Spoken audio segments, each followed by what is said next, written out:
started with this really traditional form of karate when I was a kid, and it was like this Okinawan karate, and you literally just did this one form for like 3 years, and the master would walk around and like hit you while you're doing it. I always try to encourage my family, like whenever I see them, they're like, what do you want to do for your birthday? I'm like, let's go to the park and exercise.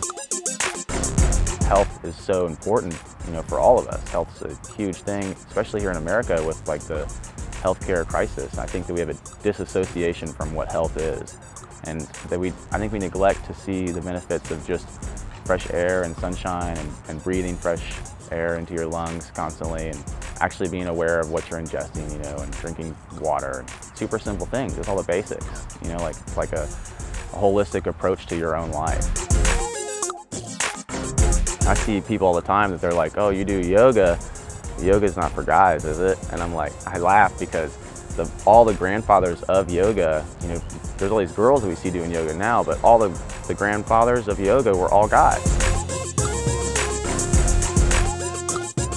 I think that one of the greatest challenges really has been just myself, you know, like conquering myself. There's one of those famous, you know, Zen quotes that says you can conquer 1,000 enemies on a battlefield, but that's only strength. When you conquer yourself once, that's true power. And I feel like that's one of my hardest, you know, obstacles, is to conquer my own doubts and fears, really. Because, you know, I'm the one that's with me all the time. You know, like some people, they have opinions and they share them with you, and they could maybe make you think for a second, you know, I don't know. But really it's you that you're with all the time.